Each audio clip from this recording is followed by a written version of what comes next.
Hello friends, welcome to மக்கள் அறிவு channel. இன்னைக்கு நம்ம ஒரு முக்கியமான இன்ஃபர்மேஷன் பத்தி தான் பார்க்க போறோம். அதாவது நபார்ட் பேங்கான ஒரு கிராமப்புற அரசு வங்கி தான். இந்த வங்கியில இருந்து உங்களுக்கு டெவலப்மெண்ட் அசிஸ்டன்ட், வளர்ச்சி உதவியாளர் பணிக்கு தான் வேலைக்கு ஆள் எடுக்கிறாங்க. இந்த ஜாபுக்கு யாரும் அப்ளை பண்ணலாம், இதுக்கு தேவையான எலிஜிபிலிட்டி என்ன, இதை பத்தி தான் மொத்த இன்ஃபர்மேஷன் இந்த வீடியோல பார்க்க போறோம். இந்த வீடியோ ஸ்கிப் பண்ணாம ஃபுல்லா பாருங்க.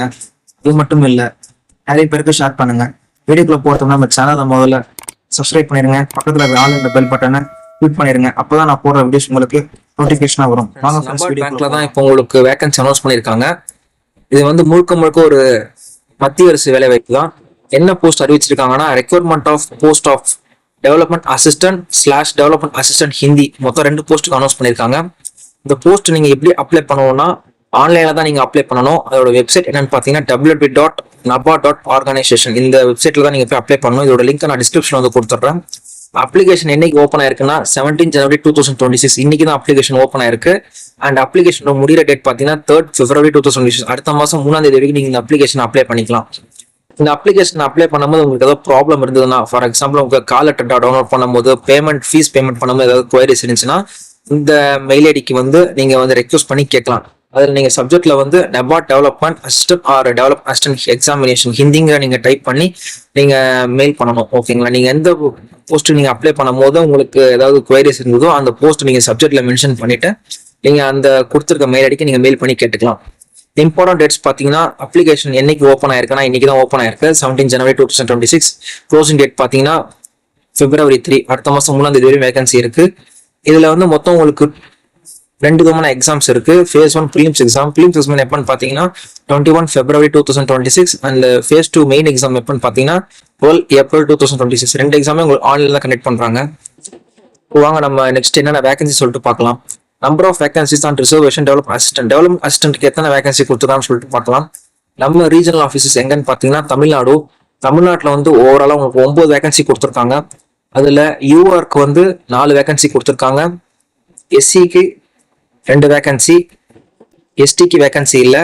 ஓபிசி கேட்டகரிக்கு வந்து 2 வேகன்சி, எக்கனாமிக் வீக்கன் செக்ஷன் அவங்களுக்கு வந்து 1 வேகன்சி, மொத்தமாக 9 வேகன்சி கொடுத்துருக்காங்க. Then number of vacancies and reservation develop assistant ஹிந்திக்கு எத்தனை வேகன்சி கொடுத்துருக்கான்னு சொல்லிட்டு பார்க்கலாம். ரீஜனல் ஆஃபீஸஸ் தமிழ்நாடுல ஒரே ஒரு வேகன்சி யூஆர்ல மட்டும் கொடுத்துருக்காங்க. யூஆர் கேட்டகரியில் வந்து யார் வேணாலும் போட்டி போடலாம், ஆனால் ஒரே ஒரு வேகன்சி தான் இருக்கு. என்னன்னு சொல்லிட்டு நீங்க பார்த்து அப்ளை பண்ணிக்கோங்க. நோட் மாதிரி ஒன்று கொடுத்துருக்காங்க பாருங்க. Candidates can apply for vacancy in one state only. நீங்க அப்ளை பண்ற கேண்டிடேட்ஸ் வந்து நீங்க ஏதாவது ஒரு ஸ்டேட்டுக்கு தான் நீங்க அப்ளை பண்ண முடியும். நீங்க அப்ளை பண்ற அந்த ஒரு ஸ்டேட்ல எய்தர் ஒரு போஸ்ட் தான் நீங்க அப்ளை பண்ண முடியும். ஒன்னு டெவலப்மெண்ட் அசிஸ்டன்ட் போஸ்ட்டுக்கு அப்ளை பண்ணலாம், அப்படி இல்லாட்டி டெவலப்மெண்ட் அசிஸ்டன்ட் ஹிந்திங்கிற போஸ்ட்டுக்கு அப்ளை பண்ணலாம். ஓகேங்களா? அப்புறம் guidelines for reserve category candidates, இது நீங்க அப்படியே கோ த்ரூ பண்ணிக்கோங்க. எலிஜிபிலிட்டி கிரைட்டீரியா பாத்தீங்கன்னா, இந்த போஸ்ட்டுக்கு between 21 and 35 ஏஜ்குள்ள இருக்கவங்க மட்டும் நீங்க அப்ளை பண்ணலாம். Candidates born that 2 January 1991 and not later than 1 January 2005. அந்த டேட்குள்ள பிறந்தவங்க மட்டும் நீங்க அப்ளை பண்ணிக்கலாம். ஏஜ் ரிலாக்ஸேஷன் கொடுத்துருக்காங்க. எஸ்சி எஸ்டிக்கு வந்து 5 years ஃப்ரீ ரிலாக்ஸேஷன், ஓபிசிக்கு 3 years கொடுத்துருக்காங்க. பிடபிள்யூ கேண்டிடேட்ஸ்ல அவங்க ஜெனரல் கேட்டகரியா இருந்தாங்கன்னா 10 years, ஓபிசி கேட்டகரியா இருந்தாங்கன்னா 13 years, அண்ட் எஸ்சி எஸ்டி இருந்தா 15 years கொடுத்துருக்காங்க. தென் இந்த போஸ்ட்டுக்கு வந்து எஜுகேஷன் குவாலிஃபிகேஷன் பத்தி பார்க்கலாம். டெவலப்மெண்ட் அசிஸ்டன்ட் இந்த போஸ்ட்டுக்கு பார்த்தீங்கன்னா நீங்க ஏதாவது ஒரு பேச்சுலர் டிகிரி பண்ணியிருந்தாலே போதும். எனி டிசிப்ளின்ல நீங்க பேச்சுலர் டிகிரி கம்ப்ளீட் பண்ணிக்கணும். வித்தின் 50% ஆஃப் மார்க் இருக்கணும். உங்களுக்கு கம்ப்யூட்டர் நாலேஜ் எவ்வளவு தெரிஞ்சிருக்கணும், பிசில உங்களுக்கு நல்லா யூஸ் பண்ண தெரிஞ்சிருக்கணும். இருந்தீங்கன்னா இந்த போஸ்ட் நீங்க அப்ளை பண்ணிக்கலாம். அடுத்த போஸ்ட் பார்த்தீங்கன்னா டெவலப்மெண்ட் அசிஸ்டன்ட் ஹிந்திக்கு என்ன படிச்சிருக்கணும் பார்த்தீங்கன்னா, bachelor degree from any university, any degree படிச்சிருக்கலாம். இங்கிலீஷ் ஆர் ஹிந்தி மீடியம்ல நீங்க படிச்சிருக்கணும்.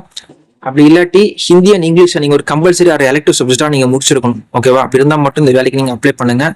அந்த குவாலிஃபிகேஷன் இல்லைன்னா நீங்க பேச்சுலர் ஹிந்தி நீங்க பண்ணிருக்கணும். பேச்சுலர் ஹிந்தியில நீங்க பேச்சுலர் நீங்க பண்ணிருக்கணும். இங்கிலீஷ் நீங்க ஒரு விதமா ஒரு சப்ஜெக்டா எடுத்து நீங்க படிச்சிருக்கணும். இருந்தால் மட்டும் தான் நீங்க இந்த வேலைக்கு அப்ளை பண்ண முடியும். மினிமம் 50% மார்க்ஸ் வச்சிருக்கணும். ஏன்னா இந்த போஸ்ட்டுக்கு எப்படின்னா, candidate must be able to translate from English to Hindi. நீங்க இந்த போஸ்ட் நீங்க அப்ளை பண்றது உங்களுக்கு டிரான்ஸ்லேஷன் தெரிஞ்சிருக்கணும். இங்கிலீஷ்ல இருந்து ஹிந்திக்கு நீங்க டிரான்ஸ்லேஷன் பண்ண தெரிஞ்சிருக்கணும். இருந்தால் மட்டும் தான் அந்த போஸ்ட் நீங்க அப்ளை பண்ண முடியும். தென் நாலேஜ் ஆஃப் வேர்ட் ப்ராசஸிங், உங்களுக்கு பிசி கம்ப்யூட்டர் நல்லா ஒர்க் பண்ண தெரியணும், யூஸ் பண்ண தெரியணும். அப்புறம் பாத்தீங்கன்னா, கேண்டிடேட்ஸ் நீங்க எந்த போஸ்ட்டுக்கு நீங்க அப்ளை பண்றீங்களோ அந்த ஸ்டேட்டுக்கு நீங்க பர்டிகுலர் அப்ளை பண்ணுவீங்க. அந்த ஸ்டேட்டுக்கு நீங்க அப்ளை பண்றதுக்கு அஃபிஷியல் லாங்குவேஜ் தெரிஞ்சிருக்கணும். இப்போ நீங்க தமிழ்நாட்டுக்கு அப்ளை பண்றீங்கன்னா ஆஸ் யூசுவல் உங்களுக்கு தமிழ் நல்லா தெரிஞ்சிருக்கணும். எழுத படிக்க பேச தெரிஞ்சிருக்கணும், அண்ட் புரிய தெரியணும். ஃபார் எக்ஸாம்பிள் அடிஷனலாக உங்களுக்கு தெலுங்கு தெரியுது, மலையாளம் தெரியுது, இந்த மாதிரினா அது நீங்கள் ஃபுல்லாக தெரிஞ்சிருக்கணும். தெரிஞ்சிருச்சுன்னா நீங்கள் அந்த மற்ற ஸ்டேட்டுக்கும் நீங்கள் அப்ளை பண்ணிக்கலாம். ஓகேவா? நீங்கள் எந்த ஸ்டேட்டுக்கு அப்ளை பண்ணுறீங்களோ அந்த ஸ்டேட்டோட லாங்குவேஜ் உங்களுக்கு தரவாக தெரிஞ்சிருக்கணும். அதை கொஞ்சம் செக் பண்ணிக்கோங்க. ஸ்கீம் ஆஃப் செலெக்ஷன் எப்படி செலெக்ஷன் பண்ணலாம் சொல்லிட்டு பார்க்கலாம். டெவலப்பர் அசிஸ்டன்ட்டுக்கு ப்ரீலிம்ஸ் எக்ஸாம் ஆன்லைனில் கனெக்ட் பண்ணுறாங்க. டெஸ்ட் ஆஃப் இங்கிலீஷ் லாங்குவேஜ் ஒரு 40 question, test of numerical ability ஒரு 30 கொஷின், டெஸ்ட் ஆஃப் ரீசனிங் ஒரு 30 கொஷின், மொத்தமாக 100 கொஷின் 100 மார்க்ஸ் கனெக்ட் பண்ணுறாங்க. அடுத்து வந்து மெயின் எக்ஸாம் ஆன்லைனில் கனெக்ட் பண்ணுறாங்க. டெஸ்ட் ஆஃப் ரீசனிங் ஒரு 30 கொஷின்ஸ், குவான்டிட்டி ஆப்டிடியூட் ஒரு 30 question, general awareness, agriculture, rural development and banking ஒரு 50 கொஷின், கம்ப்யூட்டர் நாலேஜ் ஒரு 40 question, test of English descriptive இது ஒரு 3 கொஷின், மொத்தமாக 200 மார்க்ஸ் கனெக்ட் பண்ணுறாங்க. தென் டெவலப்மெண்ட் அசிஸ்டன்ட் ஹிந்திக்கு பார்த்தீங்கன்னா ஹிந்தி போஸ்ட்டுக்கு சேம் தான். பிலிம்ஸ் எக்ஸாமினேஷன் ஆன்லைனில் கனெக்ட் பண்ணுறாங்க. டெஸ்ட் ஆஃப் இங்கிலீஷ் லாங்குவேஜ் ஒரு 40 question, test of professional knowledge Hindi and English ஒரு 30 கொஷின், டெஸ்ட் ஆஃப் ரீசனிங் ஒரு 30 கொஷின், மொத்தமாக ஒரு 100 கொஷின் 100 மார்க் கனெக்ட் பண்ணுறாங்க. தென் மெயின் எக்ஸாம் ஆன்லைனில் கனெக்ட் பண்ணுறாங்க. டெஸ்ட் ஆஃப் ரீசனிங் ஒரு 20 question, test of professional knowledge Hindi English ஒரு 50 கொஷின், ஜென்ரல் அவேர்னஸ் ஒரு 40 கொஷின், கம்ப்யூட்டர் நாலேஜ் ஒரு 40 question, test of English language descriptive, essay writing, report, letter writing ஒரு 3 question, மொத்தமாக உங்களுக்கு 200 மார்க்ஸ் கனெக்ட் பண்ணுறாங்க. அப்புறம் ஸ்கீம் ஆஃப் எக்ஸாமினேஷன் பார்த்தீங்கன்னா the prelims and main online test except English and Hindi language will be available bilingually. உங்களுக்கு prelims and main and online exam வந்து உங்களுக்கு இங்கிலீஷும் ஹிந்திலையும் கனெக்ட் பண்ணுறாங்க. ப்ரிலிம்ஸ் எக்ஸாமினேஷனை வந்து நீங்கள் அது ஒரு குவாலிஃபைங் நேச்சர் தான் எடுத்திருப்பாங்க. நீங்கள் என்னைக்கு மெயின் எக்ஸாம் எழுதி கிளியர் பண்ணுறீங்களோ அதில் தான் உங்களுக்கு ஒரு ப்ரொஃபைல் உங்களோட அப்ளிகேஷன் ஷார்ட் லிஸ்ட் ஆகும். ஷார்ட் லிஸ்ட் ஆன கேண்டிடேட்ஸ் வந்து 1:25 அந்த ரேஷியோவில் கட் ஆஃபில் உங்களை செலெக்ஷன் பண்ணுவாங்க. அப்புறம் முக்கியமான ஒரு அப்டேட் பார்த்தீங்கன்னா there will be a negative marking இருக்குது ஃப்ரெண்ட்ஸ். இந்த போஸ்ட்டுக்கு நீங்கள் எக்ஸாம் எழுதும் போது நெகட்டிவ் மார்க்கிங் இருக்குது. 1/4 mark will be deducted as penalty for each wrong answer. நீங்கள் ஒரு தப்பா எழுதக்கூடிய ஆன்சருக்கும் உங்களுக்கு 1/4 மார்க் டிடக்ட் பண்ணுவாங்க. சரிங்களா? உங்களுக்கு தெரிஞ்சா மட்டும் ஆன்சர் நீங்க டிக் பண்ணுங்க. இது தெரியலன்னா அந்த ஆன்சரை பிளாங்கா விட்டுருங்க. ஓகேவா? No problem. அடுத்து பார்த்தீங்கன்னா செலெக்ஷன் ப்ராசஸ் எப்படி பண்றாங்கன்னா ஸ்டேட் வைஸா உங்களுக்கு ஒரு மெரிட் லிஸ்ட் விடுவாங்க. எப்படின்னா உங்களோட phase 1 எக்ஸாமினேஷன் அண்ட் phase 2 போத்தும் உங்களுக்கு செலக்ட் பண்ணிட்டு அதுல இருந்து உங்களுக்கு ஒரு மெரிட் லிஸ்ட் விடுவாங்க. அதான் உங்களுக்கு ஃபைனல் செலெக்ஷன். அதுல ஏதாவது உங்களுக்கு டை ஆச்சுன்னா ஒரு 3 விதமான கண்டிஷன் கொடுத்துருக்காங்க. இப்போ ஃபார் எக்ஸாம்பிள் ஒரே ஸ்டூடெண்ட்ஸ் வந்து இன்னொரு ஸ்டூடெண்ட் 2 பேருமே ஒரே மார்க் சேம் மார்க் எடுத்திருந்தீங்கன்னா அவங்களோட ப்ரிஃபரன்ஸ் வச்சு சூஸ் பண்றாங்க. எப்படின்னா ஹையர் எஜுகேஷன் வித் குவாலிஃபிகேஷன் அவங்க 2 பேரோட கம்பேர் பண்றதுல யார் அதிகமா படிச்சிருக்காங்கன்னு சொல்லிட்டு அதை செக் பண்றாங்க. சப்போஸ் அதுவும் உங்களுக்கு சேமா இருந்துச்சுன்னா அவங்களோட டிகிரியில வந்து ஹையர் மார்க் ஸ்கோர் பண்ணிருப்பாங்க பாத்தீங்களா, அதிகமான மார்க், அந்த மார்க்கை வந்து பாக்குறாங்க, செக் பண்றாங்க. சப்போஸ் அந்த மார்க்கும் 2 பேருக்கும் சேமா இருந்துச்சுன்னா அவங்களோட ஏஜ் ப்ரிஃபரன்ஸ் யாருக்கு ஏஜ் அதிகமா இருக்கோ அவங்களுக்கு அந்த போஸ்டிங் போகும். அப்புறம் ஃப்ரெண்ட்ஸ் உங்களுக்கு அப்பாயின்மெண்ட் ஆஃப் செலக்டட் நீங்க செலக்ட் ஆயிட்டீங்கன்னா உங்களுக்கு அப்பாயின்மெண்ட் ஆஃப் செலக்டட் கேண்டிடேட் கொடுத்துருவாங்க. மெடிக்கலி ஃபிட்டுங்கிற மாதிரி நீங்க ஒரு அப்பாயின்மெண்ட் ஒன்று கொடுக்குற மாதிரி இருக்கும் பேங்க்ஸுக்கு. நீங்க செலக்ட் ஆன கேண்டிடேட் வந்து ப்ரீ ரெக்ரூட்மெண்ட் ட்ரைனிங் ஒன்று ப்ரொவைட் பண்றாங்க SC ST OBC கேட்டகரிக்கு. தென் எக்ஸாமினேஷன் சென்டர்ஸ் வந்து நோட்டிஃபிகேஷன் கடைசியில இருக்கு, அதை நம்ம பார்க்கலாம். அப்ளிகேஷன் ஃபீஸ் பார்த்தீங்கன்னா நான் ரிஃபண்டபிள் தான். For example SC ST candidates வந்து அப்ளிகேஷன் ஃபீஸ் இல்லை, இன்டிமேஷன் சார்ஜ் மட்டும் 100 rupees பே பண்ணணும். மொத்தமாக 100 rupees அவங்களோட அப்ளிகேஷன் ஃபீஸ்.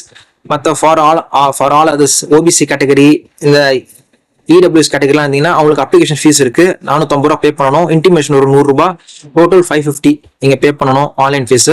தென் NABARD ஸ்டாஃப் யாரும் அப்ளை பண்ணீங்கன்னா உங்களுக்கு அப்ளிகேஷன் ஃபீஸ் கிடையாது, நெல்லு தான். GST வந்து 18% போட்டிருக்காங்க.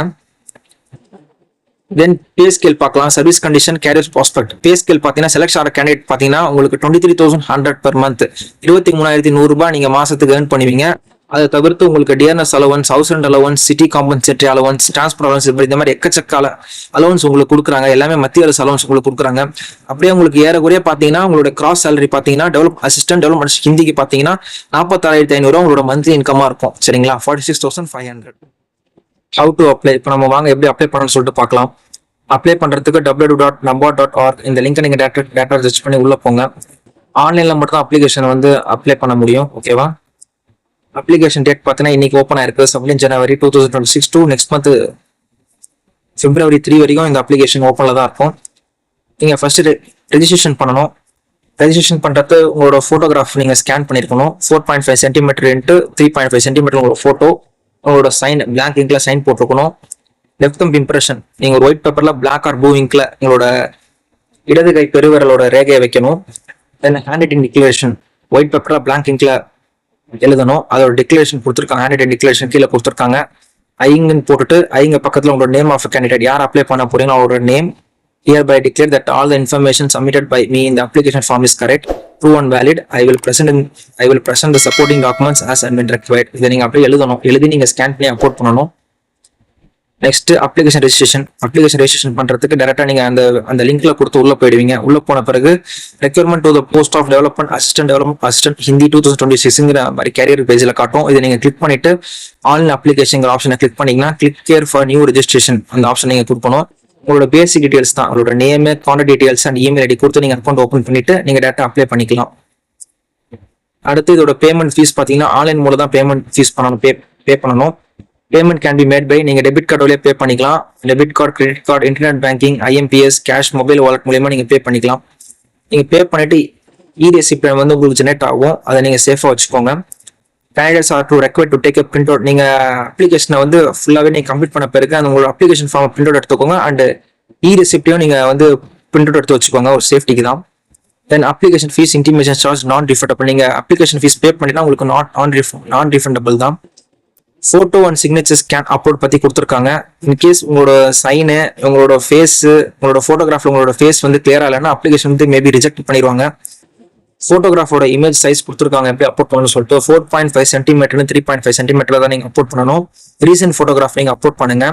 ஒயிட் பேக்ரவுண்ட் வச்சிருக்க போட்டோ அப்லோட் பண்ணுங்க. டைமென்ஷன் வந்து 200 into 230 பிக்சல்ஸ்ல அப்லோட் பண்ணணும். சைஸ் பாத்தீங்கன்னா 20 KB to 50 KB வர மாதிரி சைஸ் அப்லோட் பண்ணுங்க.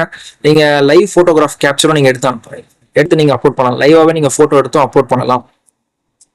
தென் signature, left thumb impression and hand writing declaration image அதோட இது கொடுத்துருக்காங்க. அப்ளிகேஷன் நீங்க சைன் பண்றது பாத்தீங்கன்னா ஒயிட் பேப்பர்ல பிளாங்க் இங்க் பண்ணல சைன் பண்ணுங்க. அதோட டைமென்ஷன் வந்து 140 into 60 பிக்சல்ஸ்ல இருக்கணும். சைஸ் பாத்தீங்கன்னா 10 KB and 20 KB ஃபார் சைனுக்கு, 20 KB to 50 KB for left thumb இம்ப்ரெஷனுக்கு கொடுத்துருக்காங்க. தென் உங்களோட லெஃப்ட் தம்ப் இம்ப்ரெஷனை நீங்க வந்து ஒரு ஒயிட் பேப்பர்ல பிளாக் ஆர் ப்ளூ இங்க்ல வைக்கலாம்.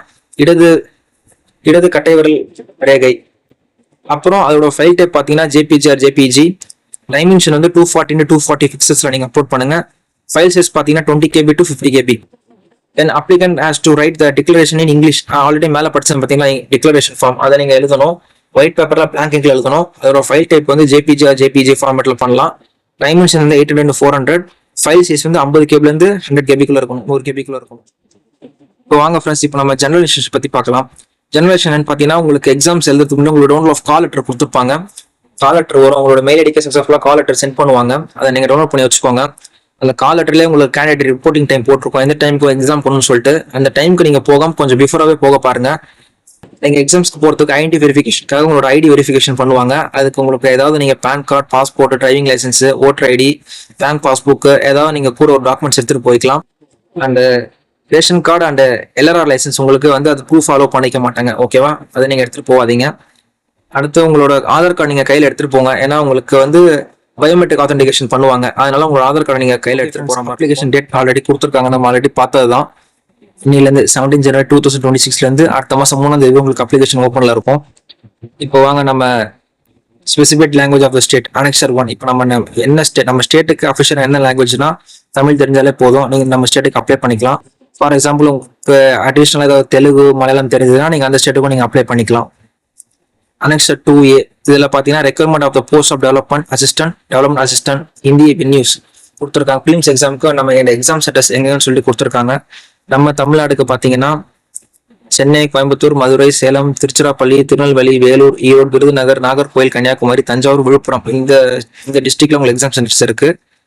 தென் மெயின் எக்ஸாம் எங்கெங்க இருக்குன்னு பாத்தீங்கன்னா மெயின் எக்ஸாம் தமிழ்நாடுல சென்னையில மட்டும்தான் இருக்கு, ஓகேங்களா ஃப்ரெண்ட்ஸ்?